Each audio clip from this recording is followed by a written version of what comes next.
ডুব দে রে মন কালী বলে। এখন মন শুধু কালী কালী কালী, মা কালী। এখন সামনেই কালী পূজা, তাই আমাদের মনও ঠিক সেই রকমই হয়ে আছে। আজকের আমি বলবো বাড়িতে কিভাবে সহজ সরলভাবে মা কালীকে আপনারা প্রসন্ন করবেন। পুজো কবে পড়েছে? পুজোর তারিখ 20 অক্টোবর 2025 সোমবার।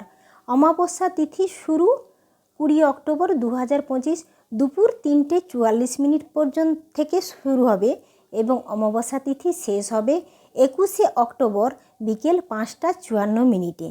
নিশীথকাল পূজা মুহূর্ত আপনারা কবে পুজো করবেন? 20 অক্টোবর রাত 11:41 থেকে 21 অক্টোবর রাত 12:31 পর্যন্ত আপনারা 20 অক্টোবরই পুজো করবেন। এবার দেখুন আমি কিভাবে পুজোটা করছি। আপনাদের কাছে যে মায়ের ফটোটা থাকবে সেই একটা কাপড়ের মধ্যে আপনারা অগুরু, চন্দন এবং গোলাপ জল নিয়ে মায়ের মুখটা পরিষ্কার করে, মায়ের মুখ কেন, মায়ের ফটো ফ্রেমটি ভালোভাবে পরিষ্কার করে দেবেন। তারপরে একটি লাল ওড়না মাকে আমি উড়িয়ে দিলাম। এবার ফুলগুলোতে অগুরু, চন্দন, কর্পূর এগুলো আমি সব লাগিয়ে নিচ্ছি, শুদ্ধ করে নিচ্ছি। ফুল শুদ্ধর মন্ত্র আছে, সেটা আমার জানা নাই, আমি এত কঠিনভাবে আপনাদেরকে বলবো না, এইভাবেও শুদ্ধ করে নিতে পারেন। এরপরে প্রদীপ জ্বালিয়ে নিচ্ছি। আপনাদের কাছে যদি পঞ্চপ্রদীপ থাকে তাহলে জেলে নেবেন, তাহলে কিন্তু খুবই ভালো হয়। আমার কাছে পঞ্চপ্রদীপ নেই, তো আমি কালারফুল ক্যান্ডেলগুলো চারপাশে দিয়েছি এবং মাঝখানে একটি প্রদীপ জ্বেলেছি। ঘিয়ের প্রদীপ জ্বালবেন। তারপরে ধূপটা ধরিয়ে নিচ্ছি। ঘিয়ের প্রদীপ জ্বালবেন অবশ্যই, কারণ ঘিয়ের প্রদীপ সমস্ত অশুভ শক্তিকে নাশ করে। ধুনোটাও ধরিয়ে নিলাম। এরপরে আমি হাতে গঙ্গা জল নিয়ে আচমন করে নিচ্ছি 3 বার। ওম নমো বিষ্ণু নমো বিষ্ণু নমো বিষ্ণু বলে নিলাম। এবার দেহ শুদ্ধির মন্ত্রটি বলছি। ওং অপবিত্র পবিত্র বা সর্বাবস্থান গত পিবা যৎসারেত পুণ্ডরীকাক্ষ সবাহ্য অভ্যন্তরে সূচি। এইভাবে আপনারা যদি না জানেন স্ক্রিনে মন্ত্রটি আমি দিয়ে দেবো, দেখে দেখেও বলতে পারেন। এরপরে গঙ্গা জল ছিটিয়ে দিলাম চারদিকে, অগুরু গঙ্গা জল। এরপরে আমি যে ফলগুলো কেটে রেখেছি মায়ের উদ্দেশ্যে, সেগুলো মাকে নিবেদন করব, তো আমি ভোগ করে নিলাম। ফুল এবং বেলপাতা, তুলসীও দিচ্ছি, তবে সেটি গোবিন্দর ভোগে। আমার বাড়িতে আমি গোবিন্দরও পূজা করি। মায়ের এবং গণেশ ভগবানের ভোগে কখনোই আপনারা ভুল করেও তুলসী পাতা দেবেন না, তাহলে মা কিন্তু ভোগ গ্রহণ করতে পারবে না।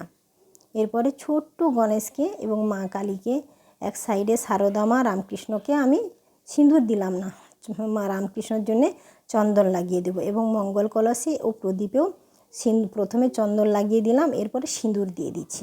গণেশ ভগবানকে অবশ্যই সিঁদুর দেবেন, কারণ গণেশজির সিঁদুর খুব পছন্দ। প্রদীপেও লাগিয়ে দিচ্ছি। সিঁদুরে একটু তেল দিয়ে সিঁদুরটি গুলে নেবেন। ধুনো জ্বালবেন, অবশ্যই কর্পূর দেবেন। মাকে বসিয়ে প্রথমেই আমি একটুখানি আরতি করে নিচ্ছি, মাকে বরণ করে নিচ্ছি। এরপরে পুজোটা শুরু করব। দেখুন পঞ্চপ্রদীপ জ্বালবেন, ঘি দিয়ে জ্বালবেন। আরতি করে নিলাম। এরপরে আমি পুজো শুরু করব। প্রথমে গণেশ ভগবানের পুজো করব। গণেশজির পছন্দের ফুল লাল জবা। আমি ফুল দিয়ে বলবো, এতে গন্ধ পুষ্পে ওং গং গণেশায় নমঃ বলে 3 বার আমি ফুল দেব।